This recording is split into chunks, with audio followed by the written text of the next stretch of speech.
महायुतीतील मोठा भाऊ आणि त्यानंतरचा छोटा भाऊ यांच्यामध्ये प्रचंड संघर्ष सुरू आहे। मूळ कारण आहे ते उपमुख्यमंत्री एकनाथ शिंदे यांच्या मुलाच्याच श्रीकांत शिंदेंच्या मतदारसंघामध्ये सुरुंग भाजपाने लावला आणि थेट नस दाबली। त्यामुळेच एकनाथ शिंदे अस्वस्थ झाले आणि आपल्या सहकारी असणाऱ्या कॅबिनेट मंत्र्यांनाच प्री कॅबिनेट बैठकीनंतरनं कॅबिनेटमध्ये सहभागी होऊ नये असं सांगितलं। मग नेमकं काय घडलं आणि पडद्यामागे नेमकं काय घडत होतं याचीच माहिती आज मी देणार आहे। नमस्कार, मी सागर कुलकर्णी, NDTV डिजिटल प्लॅटफॉर्मवर आपलं स्वागत आहे। गेले काही दिवस महायुतीमध्ये सगळं काही आलबेल आहे असे दावे महायुतीचे नेते करत आहेत। अर्थात स्थानिक स्वराज्य संस्थेच्या निवडणुकीच्या तोंडावर प्रत्येक पक्ष स्वतःला जो अनुकूल आहे अशा परिस्थितीमध्ये अनेकांचे पक्षप्रवेश करतो आहे। मग त्याच्यामध्ये प्रामुख्याने भाजप आहे आणि त्यानंतर त्यांचे मित्रपक्ष असणारे राष्ट्रवादी अजितदादांचा आणि एकनाथ शिंदेंची शिवसेना। गेले काही दिवसांमध्ये हे सगळे पक्षप्रवेश होत असताना महाविकास आघाडीच्या नेत्यांना पक्षप्रवेश देत आहेत तोपर्यंत सगळं काही चाललं योग्य होतं। मात्र अचानक काही ठिकाणी एकनाथ शिंदेंनी भाजपाच्या विरोधात असणाऱ्या काही लोकांना मुद्दामून ताकद द्यायची म्हणून पक्षप्रवेश करून घेतला आणि भाजप अस्वस्थता वाढली। त्याला प्रत्युत्तर म्हणून भाजपाने सुद्धा एकनाथ शिंदे किंवा अजितदादांच्या पार्टीमधल्या अनेक नेते जिथे आमदार आहेत त्यांच्या विरोधात जे लढवलेले आहेत त्यांना पक्षात प्रवेश दिला। अर्थात ही सगळी चर्चा सुरू झाली ती मग स्थानिक स्वराज्य संस्थेच्या निवडणुकीसाठी आहे की महाराष्ट्रामध्ये स्वबळाची तयारी भाजपाने सुरू केलेली आहे। भाजपाच्या या भूमिकेमुळे त्यांचे दोन्ही मित्रपक्ष प्रचंड अस्वस्थ झाले आणि मग एकमेकांच्या विरोधात कुरघोडी म्हणून भलेही समन्वय समितीच्या बैठका वारंवार आठवड्यातनं एक दिवसात आठवड्याला होत आहेत, चर्चा होते, सगळं काही सविस्तर आहे, सगळं काही अनुकूल आहे असे दावे केले जात आहेत। मात्र वस्तुस्थिती आज उघड झाली। एका बाजूला कॅबिनेट बैठक दुपारी 12 वाजता सुरू होणार होती मंत्रालयात, तत्पूर्वी 12:30च्या आसपास साधारणतः किंवा 11:45च्या आसपास मुख्यमंत्री हे मंत्रालयात आले। मुख्यमंत्र्यांचं आगमन होताच मंत्रालयाच्या मुख्य प्रवेशद्वारावर संजय शिरसाट, भरत गोगावले हे स्वागताला उभे होते। अर्थात त्यांच्या दोघातला मुख्यमंत्री यांना थांबवून काहीतरी संवाद महत्त्वाचा सुरू होता आणि त्यानंतर मुख्यमंत्री पुढे गेले। चर्चा अशी होती की कदाचित मुख्यमंत्र्यांनी स्थानिक स्वराज्य संस्थेच्या निवडणुकीच्या अनुषंगाने काही महत्त्वाचं काही सूचना केल्या आहेत का।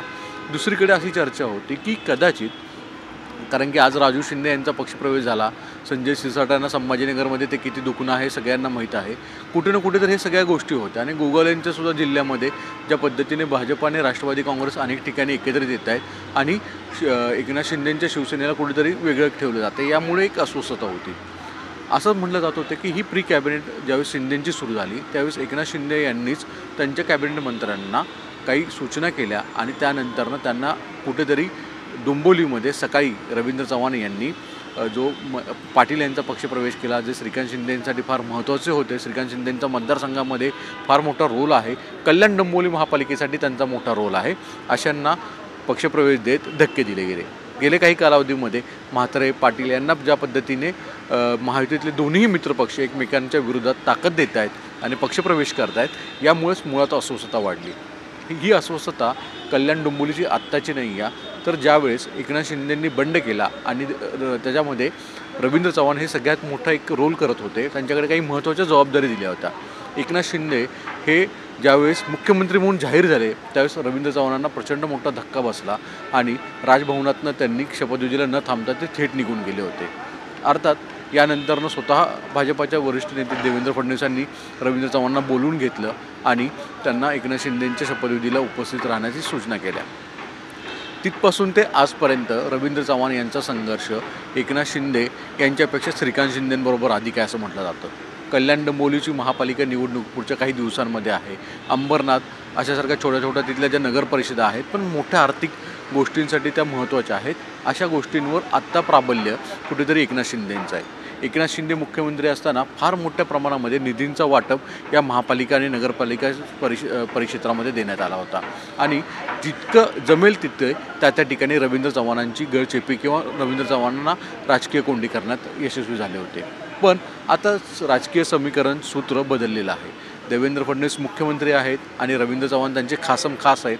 अशा सगळ्या परिस्थितीमध्ये कल्याण डोंबिवलीमध्ये सुद्धा अनेकांना एकनाथ शिंदेंच्या जवळच्यांना फोडण्याचं काम रवींद्र चव्हाणांनी केलं आणि नेमकं हेच दुखणं एकनाथ शिंदेंच्या जिवारी लागलं।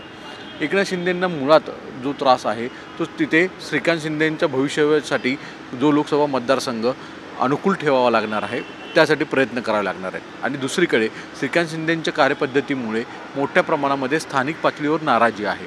मग ही नाराजी कॅच करण्याचा प्रयत्न एका बाजूला रवींद्र चव्हाण करू पाहत आहेत आणि रवींद्र चव्हाण यांची ही भूमिका घेतल्याने कुठे ना कुठेतरी अस्वस्थता एकनाथ शिंदेंची आणि श्रीकांत शिंदेंची वाढते आहे। यामुळेच एकनाथ शिंदेंनी आज त्यांच्या मंत्र्यांना प्री कॅबिनेट नंतरनं कॅबिनेटला न जाण्याच्या सूचना केल्या। अर्थात महायुतीचे नेते नंतरनं परत सगळे दावे करत होते की अनेक जण कॅबिनेटला होते, पण एकनाथ शिंदे यांच्याबरोबर गिने जुने काही मोजकेच मंत्री होते जे मंत्री प्री कॅबिनेटला गेले नाहीत, प्री कॅबिनेटला गेले पण कॅबिनेटला गेले नाहीत। त्यामध्ये प्रामुख्याने दादा भुसे, संजय शिरसाट, भरत गोगावले, प्रताप सरनाईक असे अनेक मंत्री आहेत की जे आवर्जून एकनाथ शिंदेंच्या सांगण्यावरून तिथं न गेल्याचं समजतं। पण यातल्याच काही अनेक मंत्र्यांनी याची पूर्वकल्पना कॅबिनेट सुरू होण्याच्या आधीच मुख्यमंत्र्यांना दिली होती। अर्थात मुख्यमंत्र्यांबरोबर सगळंच गुडविल चांगलं ठेवण्याचा प्रयत्न प्रत्येक व्यक्ती करत असतो असं म्हटलं जातं। राजकारणात तर राजकीय नेते कायमच करतात, कारण की मुख्यमंत्र्यांच्या हाती असणारे ताकद आणि मुख्यमंत्र्यांचं वर्चस्व हे फार आपल्या सकारात्मक दृष्टीने आपल्या फायद्याचं असावं असं कायम विचार राजकीय नेते करतात। यातनंच एक कृती केल्याचं सुद्धा बोललं जातं। दुसरीकडे मग बिबट्यांच्या संदर्भात मुख्यमंत्र्यांनी लावलेली बैठक, पायाभूत सुविधाच्या संदर्भात लावलेली बैठक, या बैठकीच्या आधी काही मंत्री जे प्री कॅबिनेटला होते कॅबिनेटला नव्हते असे भेटायला गेले। मुख्यमंत्र्यांचा पारा चढलेलाच होता। मुख्यमंत्र्यांनी एकनाथ शिंदेंसमोरच फार मोठ्या प्रमाणामध्ये या सगळ्यांना सुनावलं असं समजतं। अर्थात एकनाथ शिंदेंची ही कोंडी झाली, कोणत्या तोंडाने या सगळ्या लोकांना समर्थन करणारं ओपनले असं झालं। पण कुठे ना कुठेतरी यावर तोडगा काढण्याचा प्रयत्न म्हणून अखेर जे पक्षप्रवेश यापूर्वी झालेले आहेत किंवा आत्ता आज डोंबिवलीचा जो पक्षप्रवेश केला आहे त्याबाबत कोणताही आता विचार न करता यापुढे खबरदारी घेतली जावी आणि कोणत्याही परिस्थितीमध्ये टोकाचा संघर्ष वाढणार नाही याचा विचार केला जावा असं म्हटलं गेलं। यामुळे कुठे ना कुठेतरी आता चर्चा सुरू झाली की महायुतीमध्ये जी समन्वय समिती काम करते ती खरंच किती काम करते, आणि दुसरीकडे मग चर्चा आहे ती डोंबिवलीचा पक्षप्रवेश इतका एकनाथ शिंदेंच्या जिवारी लागला का की त्यांनी त्यांच्या मंत्र्यांना सांगितलं की कॅबिनेटवर बहिष्कार टाका।